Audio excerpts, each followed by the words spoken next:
Trust all is well with you. In this ninth presentation, I shall enter into the ground floor of the triune brain of Paul MacLean. You remember? This is the ground floor of Paul MacLean's triune brain.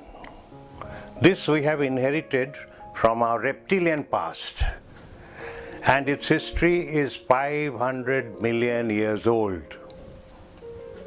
Although today we are educated, enlightened, sophisticated and tech-savvy, we have at the tail end of our brain this reptile. I'll share with you two very interesting case studies which happened in my own life. Once I was conducting a program in a very big aluminium plant in Odisha, and one deputy manager came to me in the evening in the guest house. He said that at night he dreams about a snake. Every night he has this snake dream. Snake is a reptile.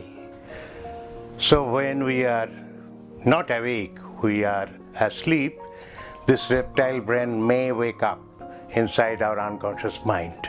Second case study, a student of mine who is to work as a general manager in a very big private sector company, conglomerate. His wife was a manager of a very renowned bookstore in Calcutta. At night, this gentleman told me the wife starts crawling like a reptile on the floor. Again, the unconscious reptile is waking up. So far we have talked about the dream state. Now let us come to the wakeful state. During the wakeful state also, this reptilian brain, being the most primitive amongst all the three stories of our three-storied brain, it feels, it decides, it acts much faster. To give an example, nobody likes that somebody else invades into his or her territory. How would you like if you find after a vacation that your chair is occupied by somebody else? This is the territorial instinct. This is the subconscious mind. This is not the unconscious mind, this is the subconscious mind. Similarly, in plants, in factories, in offices, we have found that people talk about, this is my machine. The operator is saying it's my machine. It is again the territorial instinct of ownership. In the office, in the IT sector, somebody says, this is my PC, this is my laptop, although it's the company property. Now, let us come to the family. The husband said, he is my son. The wife says, he is my son. It should be our son actually. Both of them participated in producing the children, so it should be our son. So in our day-to-day communication, this reptile brain is very active. Now the first tip, which I should give it to you, please honor these natural propensities in others. Do not invade other territories. Do not yourself claim that this is your own machine or your own equipment, and while it's a company property, and always talk about your children as our children, our family. If you're a neuro-managed person, you should practice, first of all, knowledge management. Share your knowledge.